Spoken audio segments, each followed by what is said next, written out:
Welcome to the Explainer. Okay, let's just dive right in. Today, we're decoding that massive, highly discussed metabolic shift known as the ketogenic diet, or just keto for short. Look, there's a ton of noise out there about this diet, but our goal today is to strip away all that hype and transform the actual science into a clear, actionable roadmap for beginners. So whether you're just curious about how it all works, or you're looking to safely start your own keto journey, we've got you covered. Here's a quick look at our agenda for today. 1. The science of ketosis. 2. Keto macro ratios explained. 3. Foods to eat and avoid. 4. A 2-day sample menu. 5. Navigating the keto flu. And 6. Practical tips for beginners. All right, Section 1. The science of ketosis and how the body adapts. So, to truly understand this diet, we have to look at what actually happens when you take carbs out of the equation. And that brings us to ketosis. Ketosis is a totally natural metabolic state where your body switches from using carbohydrates as its main fuel source to using fat. When you effectively starve your body of carbs for a few days, your liver steps up to the plate. It begins breaking down stored fat into chemical byproducts called ketones. And these ketones completely change how your brain and your cells get their energy. You are literally reprogramming your cellular energy metabolism. It's wild. But to trigger that switch, you have to track what you eat very, very carefully. And the most crucial point here is understanding net carbs. Net carbs are basically your total carbohydrates consumed minus dietary fiber. Since not all carbs are created equal, counting net carbs is the ultimate metric for keto dieters. Fiber passes through your body largely undigested, right? So it doesn't spike your blood sugar or interfere with that ketone production. And when we're counting those net carbs, 50 is the magic number. 50 represents the absolute maximum grams of net carbs most people can eat per day to enter and maintain ketosis. To put that into perspective, 50 grams is roughly the amount found in a single medium plain bagel. That's your entire carb allowance for the whole day. And for some people, that number actually needs to be as low as 20 grams to trigger the metabolic shift. Moving on to Section 2, Keto Macro Ratios Explained. Let's look at the math. The standard ketogenic diet requires a really specific breakdown. 75% fat, 20% protein, and just 5% carbohydrates. Think about that for a second. This completely flips traditional eating habits entirely upside down. By demanding a massive 70 to 75% of your calories come from fat, you're providing your body with the abundance of fuel it desperately needs to replace the carbohydrates you just eliminated. Now, here's a huge misconception. A lot of people think keto is this high-protein, all-you-can-eat meat fest. But moderate protein is actually absolutely crucial here. Eating excess protein can kick you right out of ketosis through a process called gluconeogenesis. That's where your body basically takes those extra amino acids and converts them back into glucose. So remember, it's high-fat, incredibly low-carb, and strictly moderate protein. Section 3. Foods to eat and avoid. Let's get into the strict dietary rules. So, what do those strict rules actually look like when you're walking down the grocery aisle? Well, on the allowed side, you must fully embrace high-fat, low-carb whole foods. We're talking leafy greens like spinach and kale, fatty fish like salmon, olive oil, eggs, and nuts.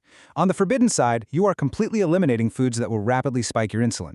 That means absolutely no grains, breads, starchy vegetables like potatoes, sugary fruits, legumes like beans and lentils, and, yeah, no pasta. But honestly, avoiding bread is kind of the easy part. You also have to become a total detective with your condiments. You've got to beware of hidden carbs. Hidden sugars in things like barbecue sauce, ketchup, honey mustard, and sugary salad dressings can easily ruin that 50-gram daily carb limit in just a few squirts. Oh, and ironically, you need to avoid low-fat diet products, because when manufacturers strip out the fat, they almost always pump it full of sugar just to make it taste edible. And all these restrictions serve one very specific biological purpose. As Mayo Clinic dietitian Jason Ewald points out, shifting to this high-fat, low-carb diet forces the body, by necessity, to step away from glucose and burn fat. These dietary restrictions aren't just arbitrary made-up rules. They are a biological necessity to force that metabolic shift. Because if you give the body easy carbs, it's always going to choose to burn those first. All right, Section 4. A 2-day sample menu. Let's talk practical application. Eating on keto is actually super practical once you get the hang of it. Let's look at day 1, which focuses on foundational keto. You've got scrambled eggs with cheddar and avocado for breakfast, a tuna salad wrap using a massive iceberg lettuce leaf instead of bread for lunch, and grilled salmon drenched in lemon garlic butter with broccoli for dinner. Then, day 2 highlights a more diverse nutrient intake. Full-fat Greek yogurt with a few raspberries and flax seeds, a delicious chicken Cobb salad loaded with avocado oil dressing, and a juicy bunless beef burger with pepper jack and green beans.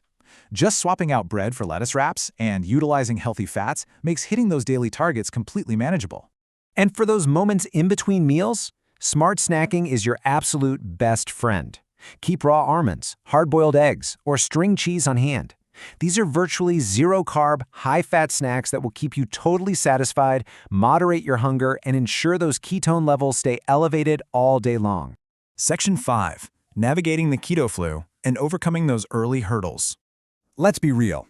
Changing your body's primary fuel source is a massive shock to the system. You might be wondering, what exactly is the keto flu? Well, if you start this diet and wonder why you feel just awful during the first few days or week, don't panic. It's not an actual viral illness.